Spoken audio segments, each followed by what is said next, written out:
I just always love school. I love the teachers. I love the material. I love learning, and I think that in your career, right, that becomes or remains really really important as well, right? So just staying a lifelong student of the things that you're involved in has always been interesting to me. Hands up, heads down, shake it off, turn around. We're kicking dirt, we're gaining ground. We do it right, do the hill right now.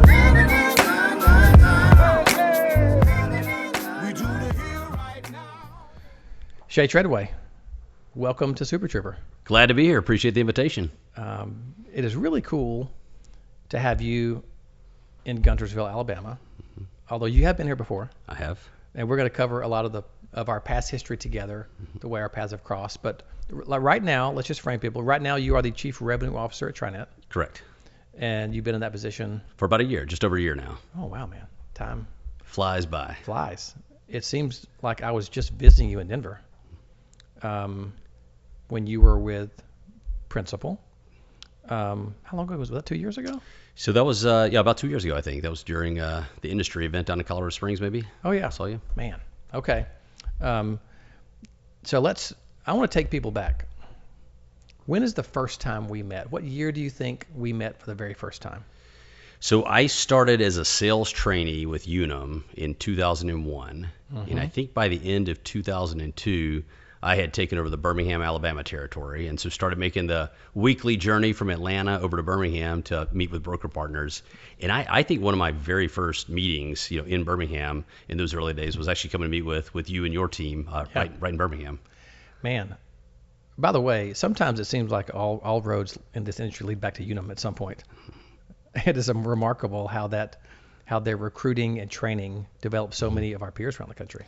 Yeah, great company. I spent over 22 years with Unum, and just a fantastic company for many reasons. But I do think that focus on bringing in the right kind of talent, training people. To your point, you ended up competing with a lot of people that got their start, at Unum, and just a great company. Still a company that I have a ton of admiration for, that I follow closely, and clearly have a ton of friends that they're there too. Yeah, I can't tell you how many times I'm at an industry event, and someone says something like, where were you before? And they're like, I was at Guardian, but I was at Unum a while.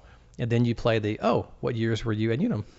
And you just start talking about all the people that you have known somebody should get kudos. I wonder if there's a person or persons at Unum who get the credit for starting that recruiting, training, and development program. Yeah, I don't know if I could give you a name, but it's decades and decades of history of really having that focus around, not going out in the industry to get talent, but actually to get folks, out of college, newer to career, and put them on the training path, and then, develop folks to build sustainable careers. So I was fortunate to get my start with that company and had a great experience there. I think we share a mutual favorite person in the industry. And now that you moved back to Atlanta, now I'm jealous. You're the same town as Mike Capagrossi. I am. Capagrossi was my manager for, most of my early career. And again, I think about those early days of coming over to Birmingham almost weekly. And, I felt like every 5 or 6 weeks, Capagrossi was, begging for the chance to get over to Birmingham as well, because it was such a great place to work with great, broker partners and more. But I'm still very close with Mike, talk to him on a regular basis. And, it's great to be able to call him a lifelong mentor and friend as well. Well, by the way, this is going to cover a lot of territory. I'm going to jump in and out of storylines, timelines. Right. One of the things that's been really unique is that, so since the year I started True, so Cap was one of the first industry people I talked about around what I wanted to do. So I went and talked to him about, this is what I think I'm going to do. And I've got about 14 or 15 agencies. I think they're going to say yes. I laid the whole plan out to him. We had breakfast in Atlanta. And he's been a proponent. He actually spoke at one of the first, by the way, Unum's never been a strategic partner. This is where I'm going with this conversation, by the way. I'm going to make a public pitch to them about this. Now, Colonial has been a good partner, but Unum has not. And Mike has been trying to get a strategic partnership to happen with Unum since 2016 and 17. And we've gotten close a couple of times. I know Cap will listen to this. He gets credit for trying really hard. At one point, Unum is going to wise up and realize they need to be a strategic partner of True Network. So it's like Capagrossi needs to, be a little bit better at selling this deal internally. I think he's I'm going to give him all the credit for trying really hard, but also being like Cap and being like I have to respect people's positions. But he's such a good dude. I predict a golf outing with us three very soon. I would love that. We should do that. Which club does he belong to? I think it's Atlanta Country Club. Atlanta Country Club. Have you guys joined one yet? We have not. We've lived. So we moved from Denver, Colorado, to Atlanta, Georgia, about 2 weeks ago. Okay. So we are very new there, and we can talk about what brought us back to Atlanta. But we're still learning schools and getting boxes unpacked and getting the kids all set up in Atlanta right now. Because you are from south of Atlanta. Yes. Griffin. Yeah, Griffin, Georgia. Where is that south of Peachtree City? So, little east. So East like halfway between Atlanta and Macon, Georgia. Okay. That's a small town. It's a small town. So, okay, let me do this. I'm going to appease somebody by letting them know. So hang around because we are, if you're a work person, we're going to talk about Unum and Colonial and Principal. And then we're going to talk a lot about your new role at TriNet. But we're going to do some personal stuff first. Okay, perfect. What is life like growing up in Griffin, Georgia? Yeah, for me, it was a great place to grow up. So small town, 25, 30,000 people or so, former textile mill town, right? So, back, well before my time, you had, big textile mills making towels and socks and everything else, right? So a lot of that kind of industry, which obviously over time kind of ended up, moving away to other places. So, it was a town where, kind of a scrappy town, folks worked hard to do anything they could do. I was fortunate enough to grow up with a great set of friends, playing sports and traveling around the region. So fortunate to have great, teachers and coaches along the way, and just a community of folks that I think really cared about, the young folks that were there and helping us try to be successful. I would imagine a pretty big University of Georgia fan base. Yes. A lot of Go Dogs and Sickums For sure. around Griffin. So what were you like as a kid? Like what was elementary school, Shea, like? Yeah. Crescent Elementary School on shout out Crescent. on Crescent, right, downtown Griffin, was a great school. It's actually interesting. It's the same school that many of my parents, aunts and uncles, and others went to, long before me as well. So a lot of Crescent in our history as well. And I love. I think just that those years were, being very active in academics, being very active in all the different activities, starting to play sports, whether it's on the playground at Crescent or starting to get involved in the local leagues as well. And I took schoolwork seriously, so loved kind of all parts of school, the academic part, the friendship parts, and clearly the activities and games and things too. So you were a pretty good athlete growing up. When did you realize that? So a lot of times when you're a good athlete, it starts at like elementary school. Were you always like just sort of one of the better kids, or did it happen later? Yeah, I think I was decent, all the way through, and I feel like we all have that year you look back and you're like, man, I think I grew 6 inches in the past 12 months, and I remember that was probably 7th or 8th grade. My knees were hurting, my ankles were hurting. The body just grew faster than it was probably used to, right? And I think once you start kind of settling into your new height after the growth spurt, you start to kind of get a little more coordinated than maybe you were before. And so I'd say, going into 8th, 9th, 10th grade is when I think I started, probably to get a little bit more competitive athletically. Yeah. So I do want to spend this. Sports are a formative part of who you are. So you're in high school. What sports were you playing in high school? So I played baseball and football. Okay. And talk about that time, your junior and senior year.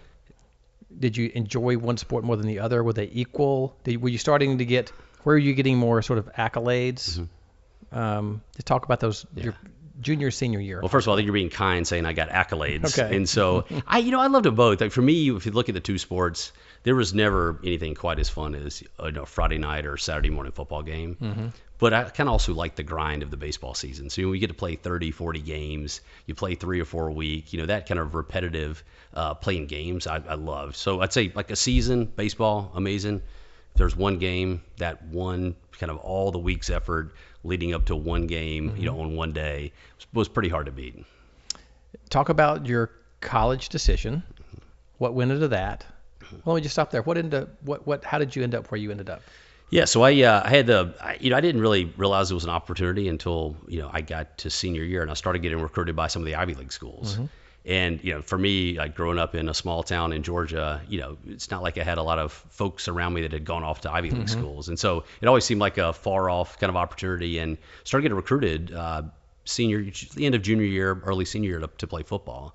And, had never really left the Southeast. All of a sudden you're getting to go on recruiting trips to places like New Haven, Connecticut and Philadelphia and spending a weekend in Manhattan, seeing Columbia. And so as soon as I started realizing it's a pretty big world out there and there's some pretty neat opportunities, I set my sights on making sure that happened for me. Yeah. And so ultimately after, a long kind of recruiting and decision process, chose Yale.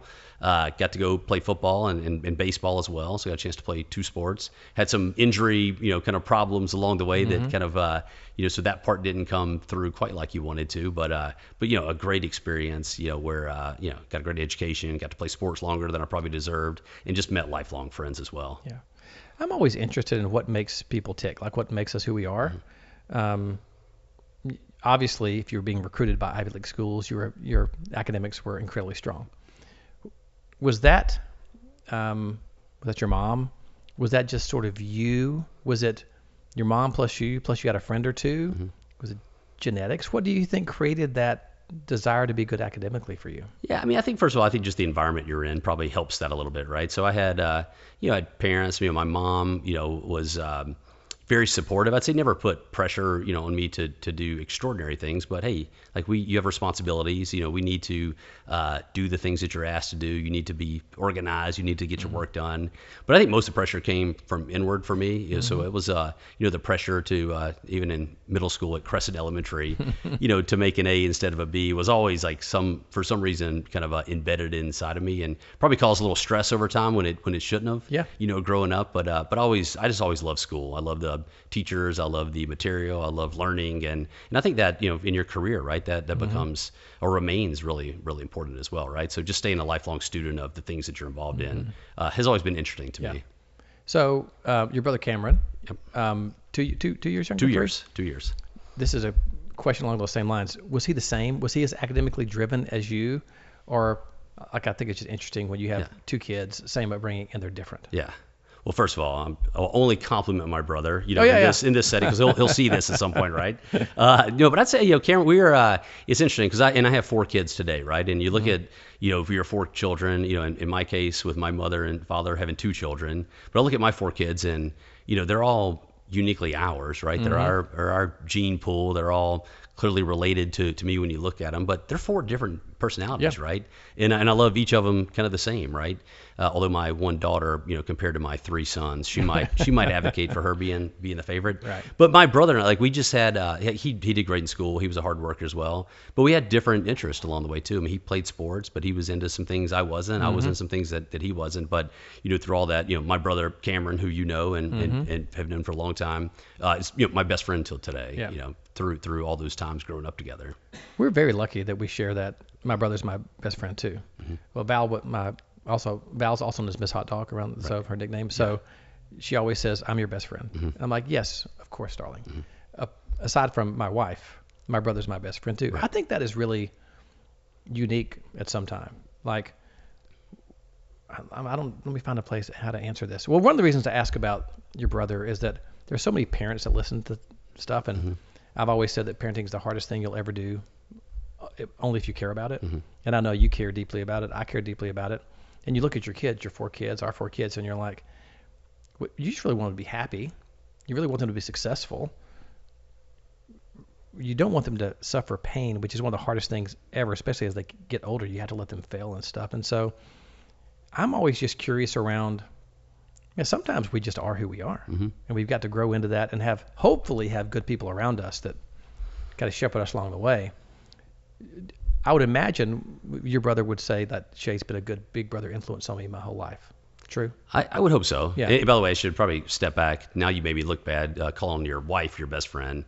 My wife, Sarah, is clearly my best friend as well. So we were speaking more historically about my brother. Exactly, right? Yeah, outside marriage. Exactly. The marriage best friend doesn't count. Exactly. It's the next best friend. So make sure I looked okay when my Absolutely. little wife sees this. So. But you're right. So my brother, when you have a little brother, and I grew up, my parents were divorced when I was, in elementary school. And so, the way things work out, you ended up spending more time at mom's house than dad's house.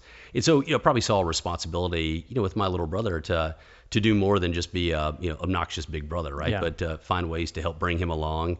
I was probably obnoxious to him at times of trying to help him along as Sure. well. And I think things you've learned over time as a parent, as a, leader at work and those things too, is what's the right balance around helping people along, while also like kind of letting them figure things out on their own too, Yeah. right? And so there were times I look back with my little brother where, hey, I maybe should have, given him more, room to figure things out on his own. And anyways, you learn those things over time, right? Oh man, my brother's 8 years younger, 7 years, 11 months. But yeah, I think this is my friends laugh at this because, and actually I may have told this story before, but it's been a while. My brother, my sister-in-law, and people in my family, right, will sometimes say that Scott lacks emotion and is serious-minded, and he's not very sensitive. And my friends hear that, especially like Val and Liz Freyer. They're like, "Are we talking about this same human? Like Scott's the most sensitive person." Who are you talking about? I know, but I think a lot because again, our parents divorced early, and since I was so much older than Michael, my brother, I kind of always felt like I had to be the rock, like the one holding the family together, and like I was always. I wouldn't say I was never mean, but I was just a little more serious. Like I felt like I always had to be the one that held it together as an older brother, and the lack of emotion thing. Like Val, my friends are like, Yeah. What are you talking about? "What are you talking about? This guy's ridiculous. He's overly sensitive." All right, so let's go. So by the way, you broke your leg twice in college. I did. Tib fib twice, collisions with catchers, within 10 months of each other. So you were rounding third coming home both Yeah. times? So for freshman year playing at the University of Pennsylvania in Philadelphia, tagged up, on a pop fly, was out by a mile. So, being a, invincible thinking 19-year-old, just try to slam into the catcher, right? And I did. And turns out those thick, hard plastic shin guards are a little tougher than, skin and bones here. So broke my leg, rehabbed an entire year, missed football season. First game of sophomore year, we're in San Antonio, Texas, playing against Notre Dame, which was kind of cool to play against Notre Dame. They were 19th in the country. We actually beat them. We upset them, which was awesome. But in the ninth inning, I tried to score from second, and same thing, slid into home, and my leg, it just wasn't healed. So snapped again, and that was the beginning of a few more surgeries at that point. How do you think that that sort of seminal incident or two shaped? Like, is it possible? I don't know. This is a crazy question. That we're not even sitting here if that doesn't happen. Like, does your life change in any way if you're able to continue playing sports? Well, I think clearly, getting drafted high in the major leagues, was probably not going to be the path that it takes. So I'm not sure I slowed down anything athletically there. But I do think you learn a lot, right? When you go through adversity, especially as a 19, 20-year-old kid that's 1,000 miles away from home, right? And just trying to kind of figure things out. You do learn, how to react to adversity, right? It's hard when you've got a cast up to your hip or you've got a titanium rod put in your leg as a teenager, and you're way away from family and everything else, and you got to battle through that, right? And so I think you do learn, that kind of dealing with adversity, fighting through rehab, because hey, you're not going to get better if you don't work really hard at the rehab process. So I think you definitely learn, and I think all those experiences in life, in some way, are part of who you are today, right? And that was certainly, those two broken legs, on ambulances on a field and teammates around you crying, like those things, that it shapes you for sure. Man. Do you set off metal detectors when you go through? So I did for a little bit. I had to get the rod taken out of my leg later on. So an extra surgery. But now I'm great. Feels good. Everything's good. That's pretty traumatic, man. Yeah. Do you remember each of them vividly, like the looking up? Yeah. Like the second one, I can't imagine the anguish knowing that you had done it. Yeah. It's weird. So when I think about, the first one, what I remember is the catcher making a sound like, oh, something bad happened. Yeah. And I remember his reaction to what happened to me was like, oh, this must not be good, And then the second one, it was just this disbelief. I'm like, how do you work hard for a year? You do all the things right, and then first time you slide, it breaks again. And for that one, the moment I do remember like teammates gathered around, tears in their eyes, and not because they were worried about losing, my skill set from the field. But like, they saw their brother, their teammate, they did work hard to get back to that point, and it was, kind of all done in 1 second, right? Yeah. I had an adult version of this happen with 2 Achilles ruptures within 14 months of each other. Yeah, that's no fun. And the second one, I can remember, I was working out at a gym here. The first one, it was one of Val and I's first vacations together ever. I did this trip for her, this wellness resort that we still go to. Which one? Where'd you go? It's called Skyterra. It's in Brevard, North Carolina. Beautiful place. It used to be in Lake Toxaway. So Lake Toxaway was our first visit. On the 3rd day that we're there, we're playing pickleball. It's my first time I'd played pickleball. And we talked about it. I was a big tennis player growing up. So it was Val and I. Marshall County Tennis Player of the Year. Is that correct? That's right. Okay. 2-time county champion, 1-time Player of the Year. So, by the way, which is not saying a whole bunch, by the way. We're playing, it's Val and I playing against the trainer of the resort, Mitchell, who's a big 6'6", literally 8% body fat, ripped athlete in his mid-20s, and a 74-year-old attendee of the camp too. So we win. We're not playing aggressively, but Mitchell and I are, we're kind of getting aggressive sometimes when we're just playing. So at the end, he asked me if I wanted to play one-on-one. And I was like, absolutely. Of course. So I always like to tell the story. I was winning like 4-0 or 5-0. When I just bounced back to pick up a ball, I wasn't doing it. And when I planted it, and I heard it pop, the stereotypical, I heard it pop, felt it pop, roll up my leg. And I knew what it was immediately. And so I just stood there and I looked across the net and I was like, I just ruptured my Achilles. And he was like, no. And I was like, what happened? What's that? What did you do? Like, trust me. Like, this is not good. So did the whole thing. 14 months later, I've rehabbed. I've done everything right. I'm at a CrossFit gym here and all I'm doing is sprinting back and forth like doing suicides in the gym. And there's 3 of us in this little bitty tiny gym, not any bigger than this room. And I go down and I plant off the other leg because I'm not favoring my good Achilles. It pops. It pops so loud, Shea, that both those guys turned around and looked at me. And they're like, did you kick a plate? Like, I wish. And I sat down, and this is so funny what I did. There was a resignation where I knew I was going to be out for like 9 months. And so I was like, November, December, January, February, March, April, May, June, July. Okay, so I'll be back next summer. Like that's that kind of feeling. But I can't imagine that kind of feeling as a 20-year-old, 21-year-old.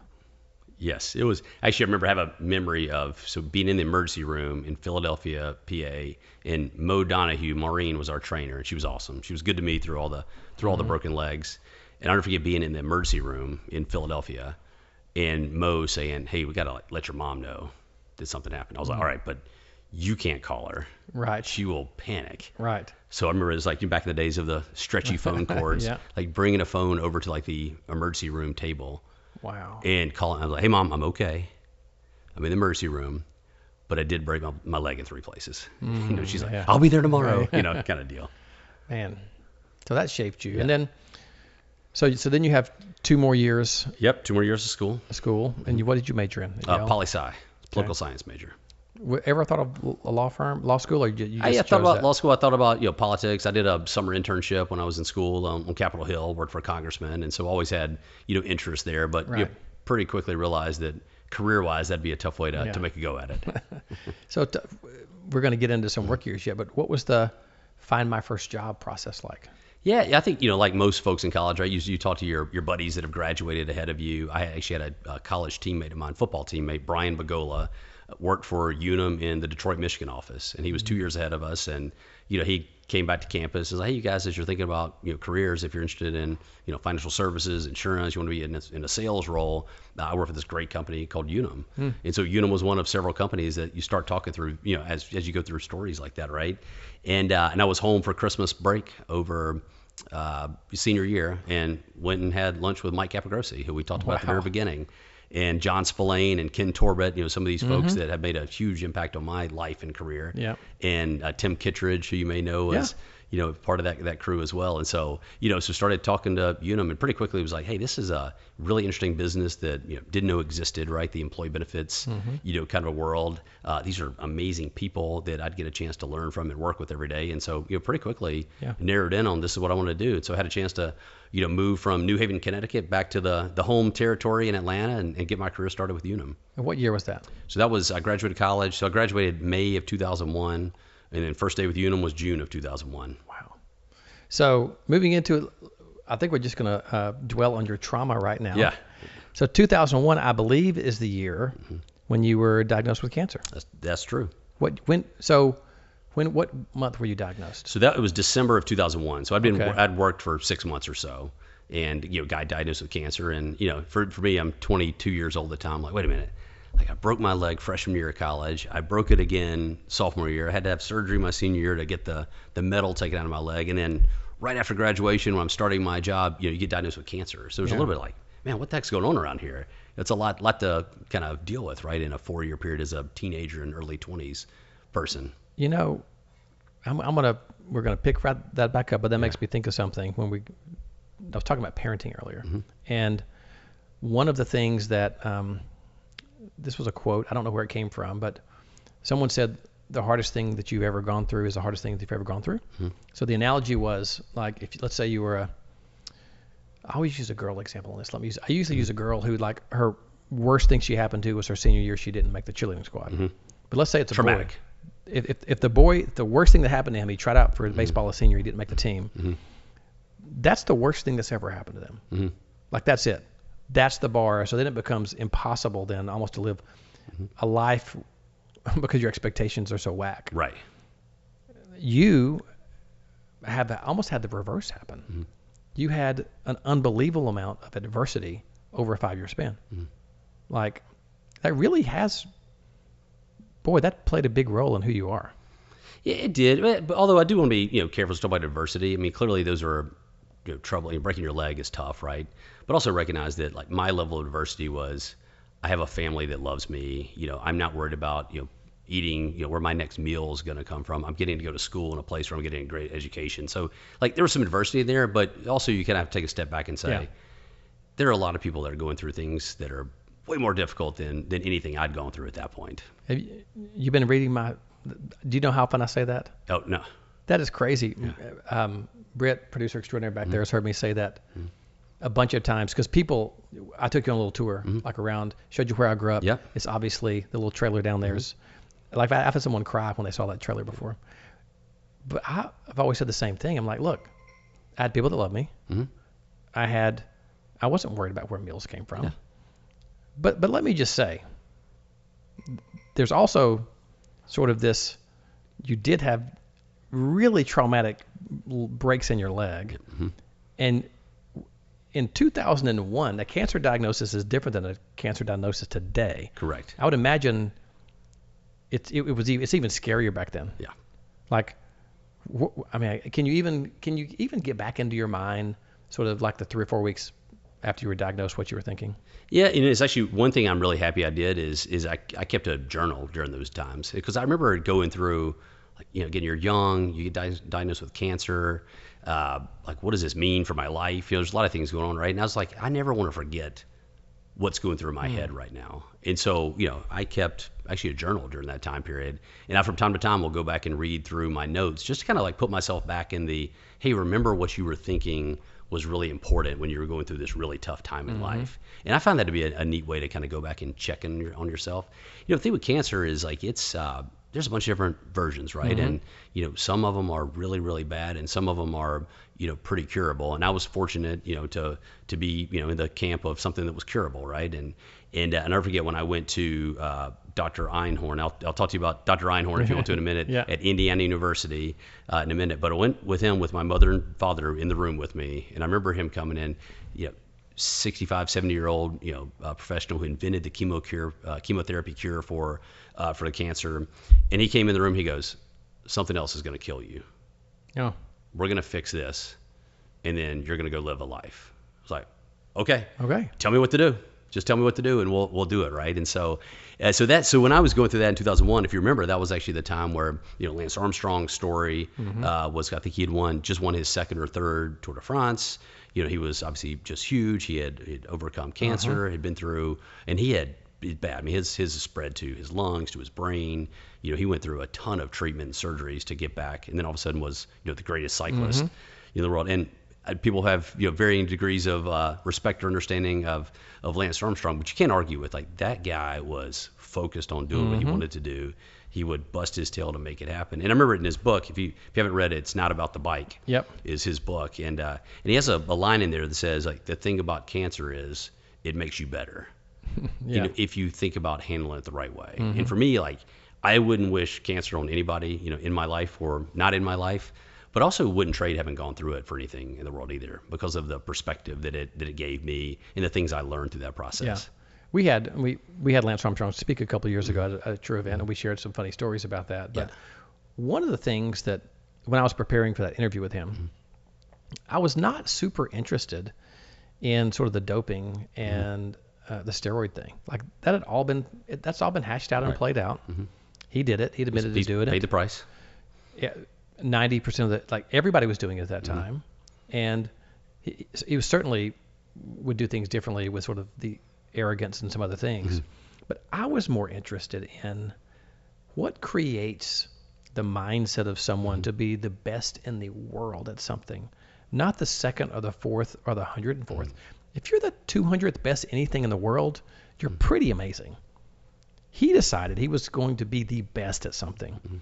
And I think the attitude he took towards cancer, now I don't think this is necessarily healthy sometimes, because what he said was, it was rage. What fueled him a lot was he was able to take an emotion like rage against other cyclists, against his own times, and he was just so mad that he was going to dominate everybody. He just happened to say, I don't care that I've got cancer. He should have died. Yeah. He had cancer everywhere. Yeah. He's like, no way, Jose. I'm going to beat this. It's crazy. But it's that same mentality. Again, back to the book. It's not about the bike. There was one of the chapters talked about, he and the team were training, and they were training in, like, the mountains of Italy or France or somewhere, kind of long before the actual tour. And he described it as like this, it's 50 degrees, it's raining sideways. They do this whole 200-mile training exercise through part of the course, and they get done, and he's like, that wasn't good enough. So the whole team's ready to be done, right? Yeah. He's like, get back on your bikes. We're going to do this whole, like, 200 miles in the cold rain up a mountain, and we're going to do it again. And, like, it's that level of intensity and passion that makes people at that level so good at it, right? Yeah. The commitment to do that is something that if you could bottle it, like a tenth of it. Yeah. All right, so let me jump back in. So you're getting treatment. So how long? What was the cancer from diagnosis to, like, hey, bro, you're good? How long was that process? So it was a 12-month process. Okay. So I got diagnosed, had the first surgery to get the tumor removed, monitored my kind of blood test and chest x-rays and things, for the plan was for a few years to make sure it doesn't come back. Labor Day of that next year, so 9 months later, I'll never forget, I was at a friend's wedding in Cincinnati, Ohio. Drove back to my apartment in Atlanta, and it's back when you had actual answer machines, and you see one light, kind of blinking. And I'll never forget that Monday of Labor Day, hidden play, and it was like, hey, Shea, this is the doctor, and your blood test came back a little funny, so we think there's a chance it's come back, and so we need you to come in tomorrow. And you're just like, you're coming off a great weekend with your childhood buddies, seeing your buddy get married. Yeah. You think you're done with this thing, and sure enough, it pops back up, which you always knew was a possibility. So from there, I went through 9 weeks of chemotherapy in the fall of 2002. Had surgery in December to remove some other lymph nodes in the stomach, and then January of 23 made my first trip to Birmingham, Alabama for my my sales territory. Wow, January of 03. I'm sorry, of 03. Yeah. So that was your first trip, that was January. First trip to Birmingham. Yeah, that would make sense because I'd been with Northwestern probably about a year at that time. Yeah. Is there a mindset now? Do you ever think about it? Do you ever, like, I've got one of our kids has a little bit of, like, health anxiety, nothing big, but they just do. has that changed your outlook on health, or is it so long ago that it's just over and done with? I think it's always there a little bit, but I don't waste any time fretting over it. I mean, there's some things you can control and some things you can't. Yeah. I do try to bottle some of that energy. I mean, I love talking to, young men that get diagnosed, with the cancer, and hey, let me be a resource and kind of share my experience, be here to answer questions or support you. Actually, I sit on the board of the Cancer Foundation at Indiana University where I had treatment. And so a chance to kind of think about how we raise money and how we continue to enhance all the different treatments that are available as well. So just try to stay involved in some different ways. But I think in many ways that kind of like takes any energy you have about worrying about it, or is that ever coming back? You should just put it into a productive place around trying to help out where you can. Yeah. Well, we're going to put trauma aside for a while now. Yeah, good. I don't know if we revisit it at all. Yeah, good. Let's move on. So now you're solidly 03. Yeah. You're coming to Birmingham, Alabama. Yes. Where I'm a broker. Yes. And we're interacting. Yes. I thought one of the coolest things was you guys eventually, got you guys an apartment. We did. In Birmingham that you guys just used as I'm not going to say a crash pad, but it was 3 or 4 guys shared this apartment in the territory. Talk about those days. I when I look at my entire career, which is 25 years or so now, those like foundational years traveling to Birmingham will always be some of the like fondest memories, some of the most exciting times to me. So, I was traveling to Birmingham for probably a year and a half. And again, back to Capra Grossi, there was a little bit of like, hey, I'll keep doing this, but it's like checking in and out of the Courtyard by Marriott across from the mall in Birmingham. It's kind of getting old. It'd be great if you could leave a toothbrush and maybe a couple suits. We used to wear, that was suit and tie days absolutely. back there. Which, by the way, Birmingham, Alabama, the middle of summer and with the suit on can be a little. It can be a little sticky, right? Yeah. And so we talked the management team into getting us an apartment, and I loved it. So I went for 6 years, 45 weeks a year to Birmingham and spent 2 nights. Right. And so it was kind of cool. Like in many ways, it was another whole like part of life, right? I had friends in Birmingham. Would go to dinners with broker partners and meet their kids and all those things as well. And so anyway, so we eventually got this apartment. We had a Weber grill on the back patio. We'd go to buy Charlie P's meat shop and pick up some sausages or steaks and grill out and have a couple sodas on the back patio and then sometimes explore a little bit around what was happening around Birmingham. Yeah. But what a great experience. That the brokerage community was just made up of so many amazing professionals, so many people that took time to teach young bucks like me at the time how to do business and how to build relationships and how to take care of clients. And I just look back so fondly on those days in Birmingham. Yeah. And by the way, it's a great city for people that haven't been to Birmingham. I think it's a top-notch city that probably a lot of people don't know about. Yeah, I think when people actually somebody just said this to me recently though. Yeah, I went to the Birmingham, but it was very industrial. Yeah. I didn't really enjoy it. Yeah. And I'm like, you didn't go to Birmingham. No. You maybe went to the airport and drove past, went through on 20. But no, Birmingham is old growth neighborhoods and rolling hills, and there's a really beautiful, and it's a very cool food town now. It's continued to thrive. Highland Bar and Grill, I think one of the restaurants you could put in any city in the country. Oh, there's a couple. It would thrive. They probably have 4 or 5. They've been some really cool restaurateurs have sort of made that their home base. And that was a time when this is directionally accurate.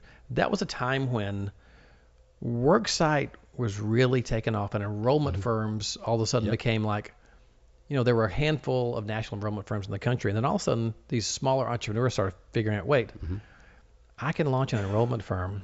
I can do voluntary benefits. Unum was in that game right away. As a matter of fact, I had an enrollment firm for a hot second, Smith Loggins Communications and Enrollment, because not surprising, also a lot of people get mad at enrollment firms and want somebody else to do their enrollments. And so I think actually, you know who it was? Remember Rick Holmes? Oh, yeah. Well, Rick Holmes is still in our business. Yeah. Rick also from Guntersville, by the way. Yeah, I know that. Yeah. And Rick, in my early part of my career, there was of all the partners that I worked with, I had the most repeat opportunities to partner with somebody with Rick as I did with anyone else. And so Rick, I was at our wedding. He flew to Colorado to our wedding, and it's been a big part of my life. So he's a special one. So at one point, Rick got mad at a enrollment firm not to be named. Yes. And came to me because I started my career at Pittman Financial Partners when I first moved back in Birmingham, which is a New England life agency. And Rick was there. What's crazy is how many people were there at one time. Stephen Griffin was there. Stephen Griffin, Steve Holbert, Steve Walker, Jim Kent, Rick Holmes, Billy Borland, Abe Yep. Smith. I mean, the list goes on and on. Oh, I've got to admit something right now. Mm-hmm. Confession to make. Billy Borland reached out to me the other day on LinkedIn. Mm-hmm. I think I owe him a message because he's a good human being. Please tell him I said hello. I will. Billy, if you happen to, this is a total transparent admission right here. I'm hoping that I actually replied and he hasn't replied back. I'm hoping. But there was, the capital strategies team was part of that as a while. Yeah. George and John. And Yeah. Randy Campbell. Anyway, Rick said, "Can you do this enrollment for me?" And I was like, "Yes." And I had no clue what I was doing. I think I called and got 2 contracted enrollers and we did some kind of chicken plan or something, which launched 2 years of my life doing nothing but voluntary benefit enrollment stuff. What years were that? This would have been 01, 02. Okay. This would have been right around 01 and 02. I can kind of mark it by the offices I was in and when my kids were born. Carson was born in 02, and I think I was in that office, Smith Loggins. So it would have been 01, 02-ish, right around there. So probably right before I made my first trip. And then it's also how I met Richie Salem. I quote unquote did an enrollment for Richie Salem. We became friends, and he said, you should just come over and help me build this Northwestern Mutual SEBS office. And I was disenfranchised with VP at that time. I just didn't enjoy it.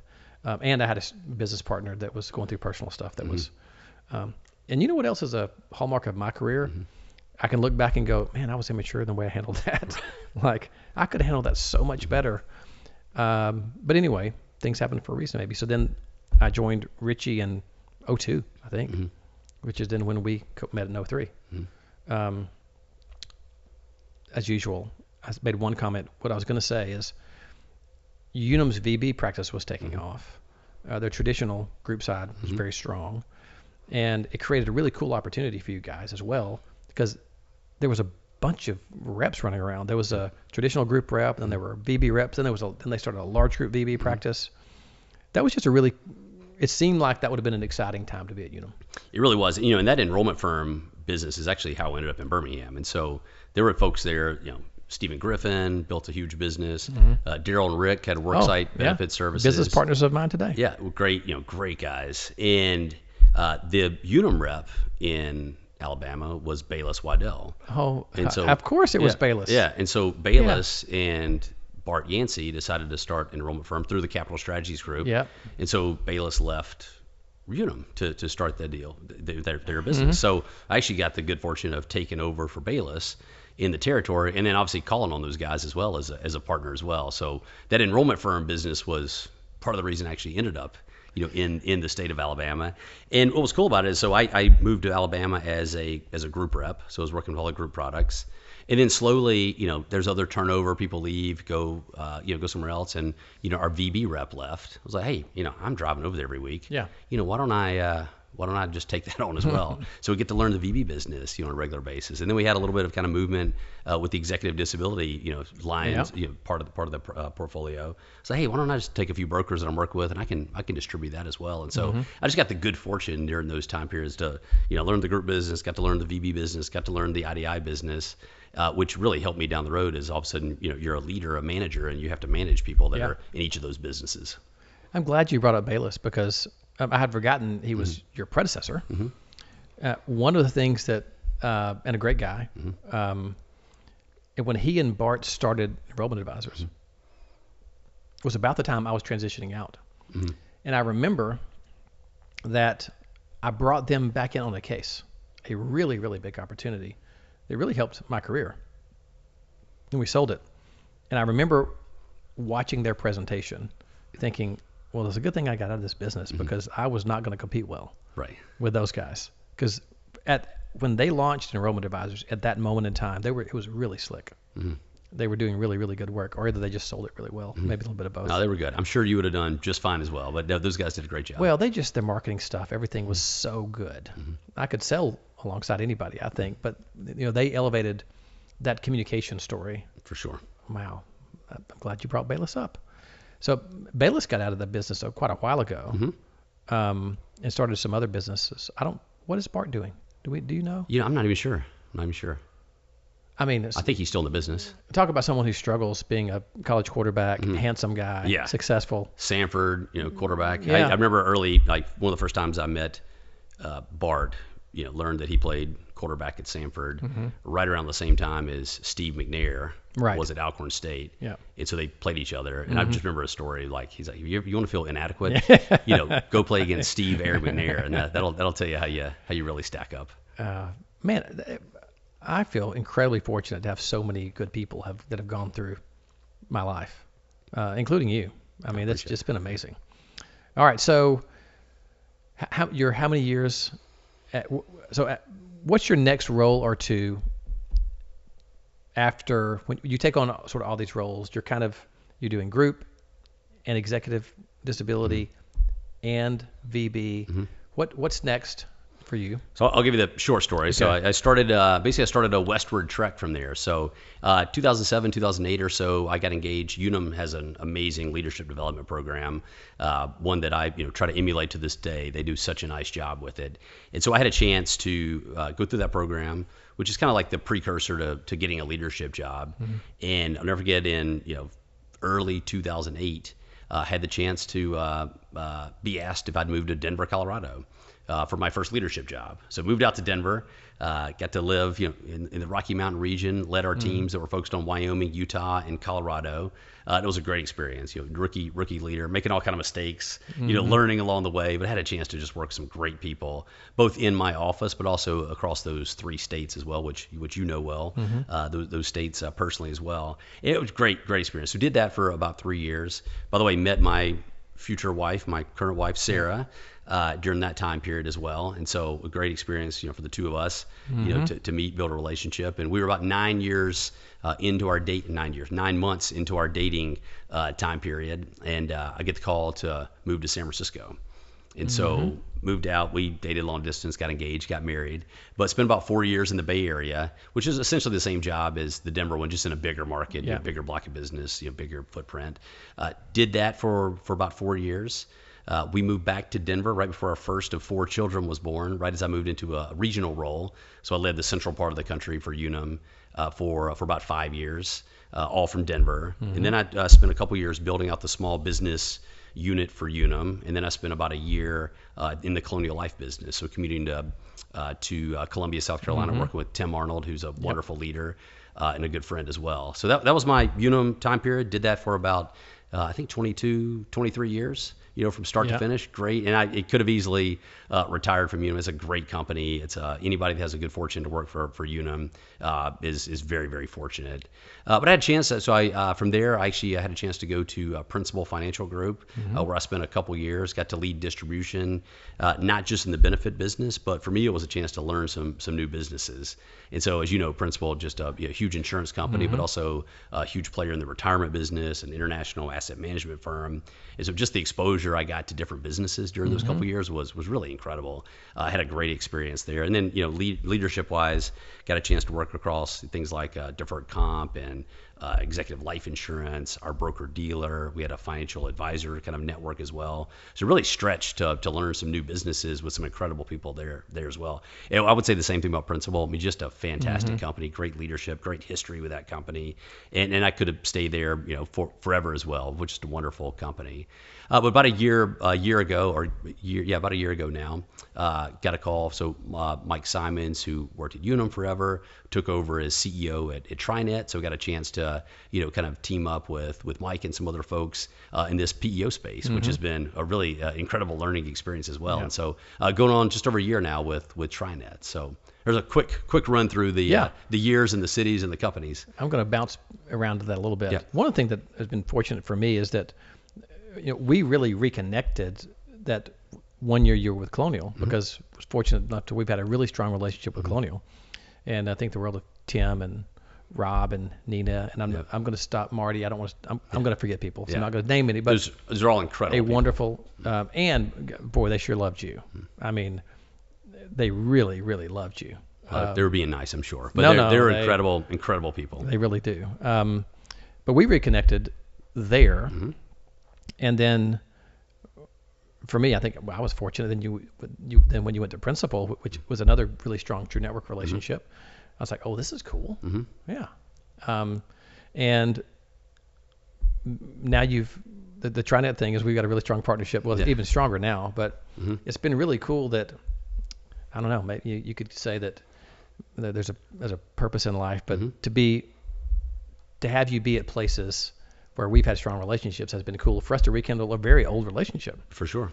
And I know that you were very well thought of at all those stops. I have to go back to ask you something personal. Mm-hmm. I love this question. Okay. Okay. Sarah. Yes. When's the first time Mm-hmm. that you and Sarah's eyes met? Mm-hmm. And it was like, oh, or that could have been from you or her, but there was like, it's not just a date kind of thing. Mm-hmm. Could have been the first date, but when was it like that? Oh, man, this person. Yeah. When was the moment? Well, so I'm going to back up a little bit, though. So we Okay. talked about Billy Borland earlier, Yeah. who you owe a return phone I do. call to, Yes, probably. I do. Yeah. When I was in Birmingham, and then I told my Birmingham friends and partners that I was getting a chance to move out to Denver, Billy Borland said, hey, I've got a great college friend of mine from Sanford that lives in Denver. Matt Turner's his name. And, hey, I'm going to put you guys in touch, and you should call him. And so I moved to Denver on like a Sunday, and on Tuesday, I met Matt Turner for a beer. And Matt, to this day, is a dear, dear friend of mine. He was in our wedding, very, very close, personal friend. So I met Matt as the first person, and through Matt, met a bunch of guys, and so we go skiing together. I'm the South Georgia kid that's all of a sudden on the slopes of Colorado, trying not to get hurt too bad, right? And so just start meeting this network of people, and I'll never forget, it was March Madness, March of that year, and we were all going up skiing on a Friday afternoon, and it snowed like 2 feet. And so after you take 2 hours to get to the house, you're like, no way, I'm trekking up the mountains. Let's just stay here in town and go watch basketball. So we stay in town. We go to the tavern in Wash Park. Never forget. And so we're just there being late 20s guys, right, watching basketball. And a couple of girlfriends started coming over saying, hey, when you guys get done here, it's this girl's birthday party across the street. You guys come over there and just hang out with us, and we'll have fun the rest of the night. Like, perfect, sounds good. It was Sarah's birthday. Oh, wow. So she was friends with my buddy Matt and kind of all the guys and girls that I'd met, but for some reason we had just never been in the same place at the same time. And so we struck up a conversation at her birthday. I joke with her, it was like the worst birthday present she could ever get was being stuck with me the rest of her life. Yeah. But we struck up a conversation and agreed to maybe connect the next week or so, and we went out to dinner. And I pretty quickly knew that she was a special woman that was somebody that I could see myself spending the rest of life with. What year was this? So that we got married in 2012. So we met in 2010. It was her 31st birthday party. And you were how old? 31. Okay. Yeah, at the time. Yeah. So you were almost, this guy's matured pretty late. Yeah. So you're almost a mature guy at that point. Yeah. So you should have known. Yeah. That she was the one. Yeah. I also knew we were that first year. I was going back to Griffin, Georgia for Christmas, like I did every year, and we had this, emerging relationship, 7, 8, 9 months at that point in time. And I never forget, she looked at me, she goes, hey, when are you inviting me home for Christmas? I was, oh, okay. Okay. And one thing I can certainly respect is, being direct and just saying kind of how you feel and what you want to accomplish. And she asked the question, I was like, well, do you want to come home? Like, do you want to go spend your Christmas in Griffin, Georgia with me and my family? And she said, yes. I need to kick the tires on this family a little bit and understand what's going on. So she met Cameron and, kind of the whole family.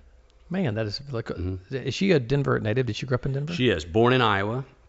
Moved to Denver when she was 3 or 4 years old. Okay. So Denver's home. But she, like me, professionally, she worked for the Four Seasons hotel company for a while, was in New York, was in LA. She'd bounced around a little bit too. In fact, she had just moved back from California to Colorado when we met. And then I immediately get the opportunity to move back to California. So here she is thinking she's moved home forever. Right. And we made the trip to California and then back to Denver. And then here we are moving again to Atlanta. We talked about a little bit about the difference for people who are not familiar with the Southeast. It is a different lifestyle. For sure. It's not just weather, geography. It's a different lifestyle. So I'm going to jump back again, but you're here, what, a whole 2 weeks now? About 2 weeks. I can't even ask how it's going yet. Yeah. How's You know it going? I'll tell the you. kids are in school. I think it's going as well as it possibly could be Okay. going. We got the kids in an awesome school. They love it. They love their teachers. They've already met buddies. In the first couple of weeks, we found a house in a cool neighborhood. Their kids are actually walking to school a couple days a week. And so we got them involved in sports. We've had the tryouts for baseball and football. My little girl's doing cheerleading and in the whole thing. So we're like, it's just business as usual, family as usual. We're rocking and rolling just in a new city. Yeah. So you have 4. 4 kids. So let's run the oldest. So Horace. Yep. So my grandfather was Papa Horace. Yeah. So he's 10. Yeah. He's in 5th grade. Okay. My next one is Gus, Walter Gustafson. He's Gus. He's 9 years old. And then we went for the 3rd child and had the good fortune of twins at the end. Yeah. So we've got a boy, girl. Hugh and Louise are 7 years old in 2nd grade. Oh. Britt, were you listening to that, Britt? Yeah. Yeah. So Britt, 5 kids. Okay. They weren't trying for the last one, but they had twins on their last go around to give them 5. Yeah. But what are the twins' names? Hugh and Harlan. Oh, well, there you go. It's a great name. It's a great name. Well, it's one thing. So Sarah and I, we agreed early on that we're going to do our best to have all the names be family names. Yeah. And so first, middle for all 4 kids are aunts and uncles and grandparents and other names in the family. So That's cool. That's why we get Hughes and Horaces and Louises and Gusses. Yeah. And so I give Britt and his wife Ellie not a hard time. I think a sympathetic time sometimes because you have 4, so you can imagine adding a 5th in there. I don't think I can actually. Yeah. 4 is a lot. 5, that's impressive. But it is like to have, and Sarah has been in the past at least working full time in the hotel business. For sure. How do you guys manage 2 careers, 4 kids? Like, how do you do it? Yeah, I mean it's certainly a challenge, right? I mean, first of all, we've been very fortunate. We had a nanny that lived with us for 5 years, who basically, you talk about 5 kids, is basically my 5th kid, almost like another daughter. Very important part of our family. So having trusted people that can really help, makes a big difference. And then you just have to prioritize, right? I mean, you have to make, if you're going to have 2 careers, you're going to have 4 kids, you're going to try to volunteer in the community, you're going to try to coach teams and those kind of things. You just have to have trade-offs, right, around how you use your time. And so you get pretty efficient pretty quickly. You don't waste a lot of time when you're trying to balance all those things. And then I think with like spousal relationships as well, if you have 2 people that are working hard and traveling a lot and trying to raise 4 kids, you got to be really intentional about carving out time where it's a date night here or there, or it's, hey, let's go away for a weekend when you can. And it's funny when my kids complain about, like, you got a babysitter and you're going to dinner tonight. You always tell them is like, hey, trust me, like the most important investment that I can make is your mother and I having a good relationship, so we can focus on really taking care of you. Yeah. So that's just always been a focus for us. And hey, it means you miss out on maybe some guys' golf trips, other things, because you're prioritizing kind of the family and work and those things. But that's what life's all about, right? Is trade-offs. Indeed it is. It'd be funny because when I was listening to you, it was like if you could have a direct conversation with a kid and be like, if you think we're bad now, right, you should see us if we don't like each other.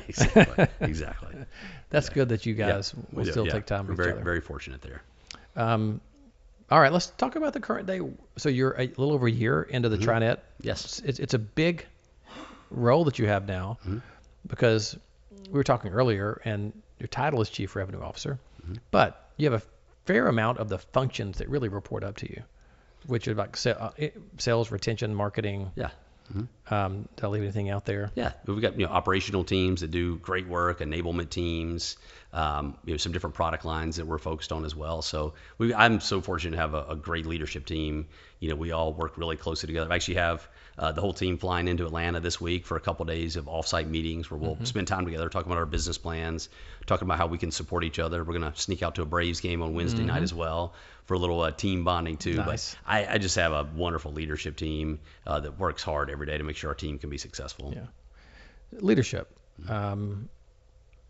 Like most things that are worthwhile, it's way harder than people realize. Where do you go? Where have you gone? How have you learned? Like, how are you becoming a good leader?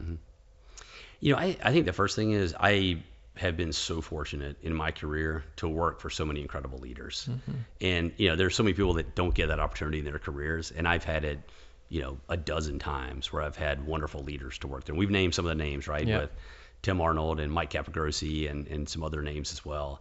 And I think just having that experience over time to watch people that taught you a lot, that gave so much to you as a young professional or a young leader, and you just take notes, right? Just like, hey, if I was ever a leader, if I was ever in that position, I'd want to do that thing like they did. Yeah. I'd want to have that kind of conversation. And so I think a lot of it's just learning along the way, right? I think for me too, is just not being afraid to recognize and make mistakes along the way too, right? Nobody, as they get into a new leadership role, is ever going to have it all figured out. And so this is the ability to kind of take a step back and say, hey, was I effective there? Or take feedback from others when they try to coach you and give you advice. There are a lot of people that will try to help you be a good leader kind of over the but you gotta slow down and listen and take feedback seriously and those things too. Yeah. I've been fortunate enough to be around a couple of really good leaders too. A guy named Lex Williamson. I don't know if you ever met Lex. He was the managing partner at Northwestern Mutual for a long time, and passed away several years ago. But one of the people where you're like, that's the kind of guy I would like people to think of me the way that people thought of Lex. And he had some tough conversations with me that make it even more admirable the way that he handled those things with conviction and honor. And so you've got those kind of people in your life. Right. And quite often you can also learn, if you happen to have some bad leaders around you, For sure. you learn what not to do. I've had that happen. I think I've had the opposite happen to me more than that. I've had some things where I've been like, I don't want to do that. So learning how not to do it can be just important as sometimes, learning how to do yes. it right. And again, I would just say, I've just been so fortunate to, for the most part, work for amazing leaders in every role I've ever had. Yeah. Well, it's probably a testament of the way that you accepted or declined opportunities too. You've probably a part of you that's drawn to the kind of leadership that you want, that you want to emulate. Yeah, I think so. And I think, one thing I always talk to young leaders or emerging leaders about is also the importance of taking risks in your career. And, I look back on some of the times in my career where I've grown the most. It's when it was maybe more uncertain than I'd like, or it's the job that nobody else wanted, or it's the business challenge that's going to be hard to work through. And, if you don't raise your hand and take those tough assignments, you don't sign up for the risky next move, you just miss out on so many things, right? And I've just been fortunate that I've taken what seemed at the time to be risky moves, and because of that have met incredible people, have learned incredible things, and really kind of springboarded to the next opportunity because of the opportunity you got to make a difference. Yeah. And so that I think that key tenet of taking smart risks in your career is really important on your kind of leadership path as well. Yeah, no doubt. So the TriNet, you guys, you've moving the headquarters to Atlanta. So headquarters will stay in the Bay Area. Okay. We're moving, kind of our main kind of people location. Okay. So we're calling it our Atlanta Center. So we'll have several hundred people there over the next few years, and it'll be our kind of kind of bigger location where we have meetings, where we bring in trainees, where we do events and those things too. So it's an exciting move for us. Yeah, good for the Atlanta community too to have such a quality publicly traded company headquartered. Well, not headquartered, but the majority of the people then will be in Atlanta. Well, and it doesn't just happen either, right? I mean, from the moment we started talking to the state of Georgia and the city of Atlanta and city of Dunwoody, where our office actually is, just the way they rallied other leaders in town to help tell their story, the way they rallied the university system to make sure that we're making the connection points from a talent standpoint. There's a reason why companies move to places like Atlanta, and it's because they do a nice job with it, right? So what has you excited about this challenge with TriNet?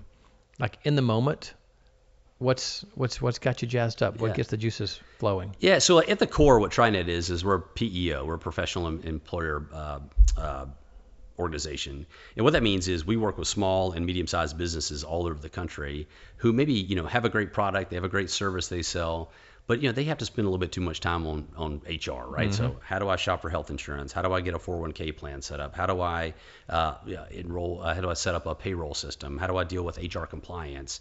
And what's interesting is, like today, like small businesses aren't 10 employees sitting in one office building together, right? You know, many of them have 10 people groups, might have employees in 8 different states, right? And you're trying to figure out, you know, payroll laws and different leave laws in all these states. And so what we do is we partner with those companies to say, hey, why don't you come partner with TriNet?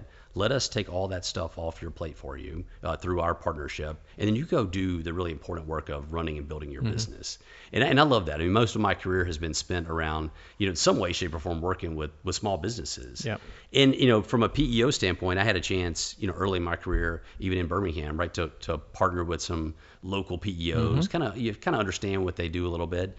But you really don't know until you join the company and you really see all the nuts and bolts of what happens in companies like TriNet.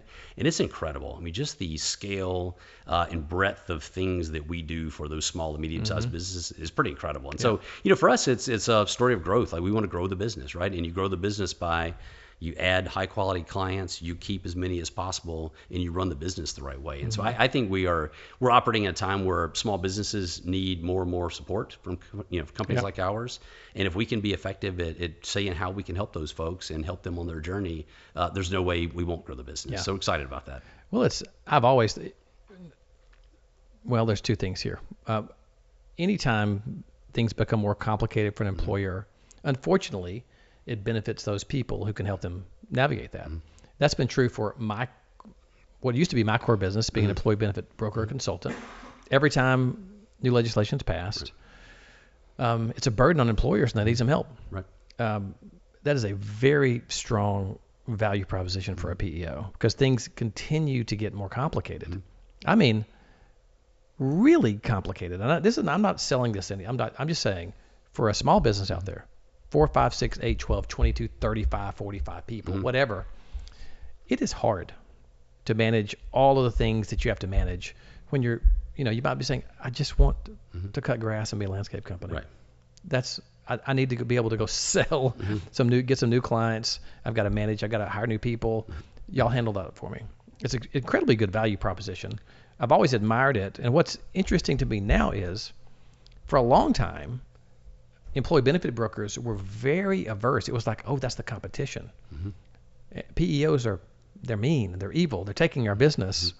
And that's not quite the way you guys are operating. So speak to that relationship with brokers. Yeah. So, I mean, you can look in our public releases. I mean, part of our strategic, you know, kind of plan for the next several years is figuring out how can we become the go-to PEO partner in the employee benefit brokerage community. And so we see a great opportunity to not compete against brokers, but actually to be really good partners with brokers.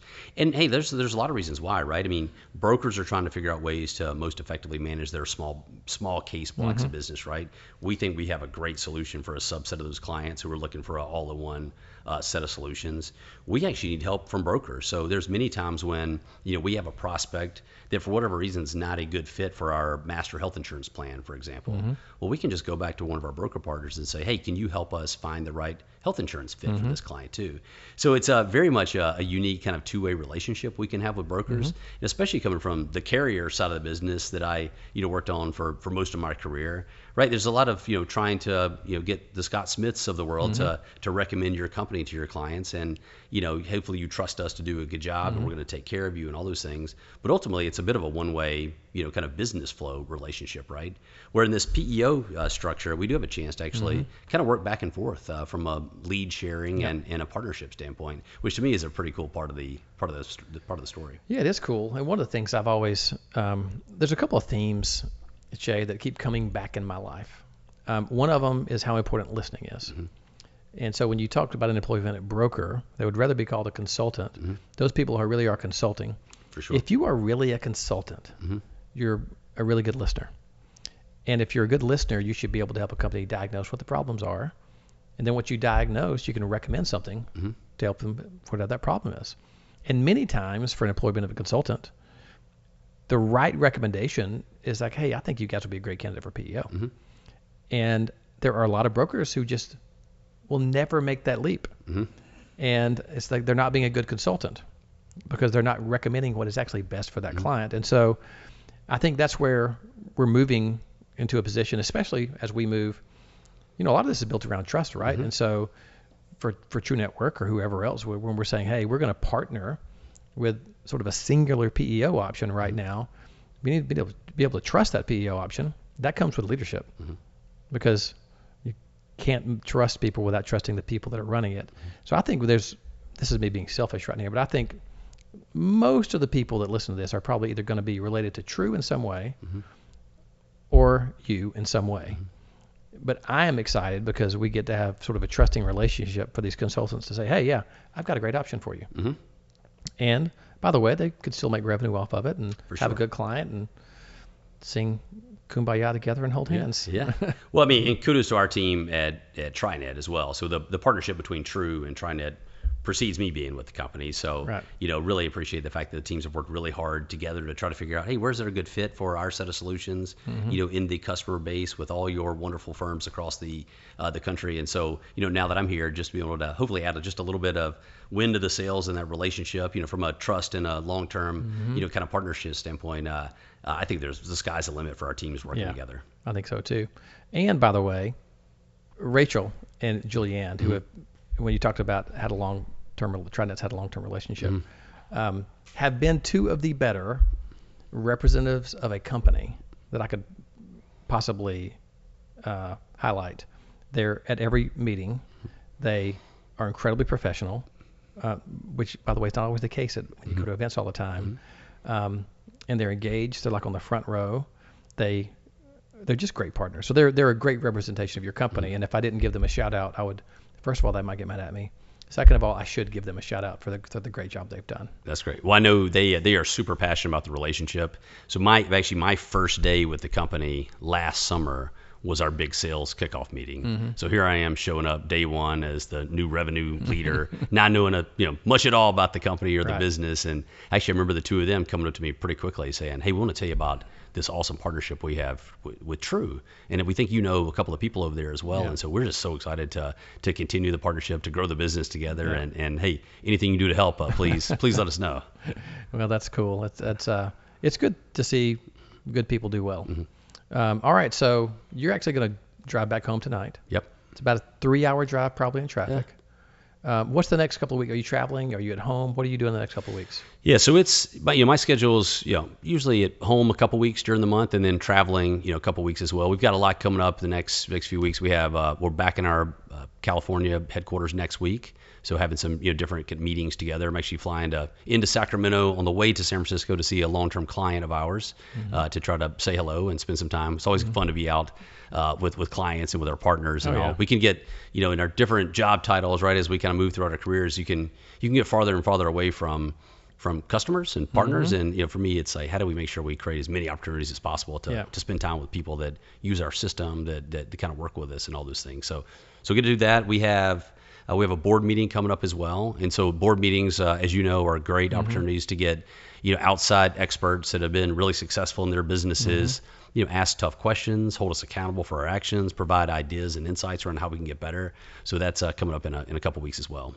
And what's going on with the kids? Sports? Kids are just knee deep in sports and school. So we started school last Wednesday at a great school in Atlanta. We have them involved in NYO, which is the kind of the local sports league. So I have my 3 boys are all playing baseball. My middle boys also playing football, tackle football for the first time, first time ever. And then my daughter Louise is doing the cheerleading program. So there's a lot of activities. The schedule is pretty action packed. I've said this probably a few hundred times to people in your situation, how much that I viscerally miss those days. I mean, the sweaty heads, the yelling at the dad, those moments, because you forget all the chaotic parts and you only remember like the little sweaty heads that they pass out on your head, on your shoulder. Or, I mean, man, I know it's busy and crazy, but gosh, time moves by. It is so much fun. And it's fun being out there with your kids. I've had the good fortune to coach for the past several years. I'm going to coach a little bit in Atlanta as well. And it's great to be there to support your kids and help them get better, but also the chance to meet all their classmates and their buddies and play a role in their lives as well. Is just a ton of fun. It's super rewarding. That's cool. All right, Shea Treadway, our time is coming to an end. I will close by saying this. There's been a few people that have been on this podcast. Britt, I think you'll echo this. Hugh O'Toole from Inovu. We had Scott Milson on the other day. I don't know if you know Scott Milson, but there's people that just sort of have been in my life and our lives that make me better as a human. I just feel incredibly lucky to call you a friend, and the fact that we've gotten to work more closely together the past few years is really cool. Mm-hmm. So Val and I are gonna come over, walk down over to Canoe and have dinner. Sounds with great. you and Sarah. I've got to connect you to our old friend Ron Yabrudi over there. Please do. And I've got to call back Billy Borland. That's my takeaways from Don't here. forget that one. Okay. All right, man. We usually have a drink here, but we're gonna just fist bump. Yeah, sounds All good. right. Appreciate it. Thanks for the time. Thanks for the You got it. invitation. True love, man. Hands up, heads down, shake it off, turn around. We're kicking dirt, we're gaining ground. We do it right, do the hill.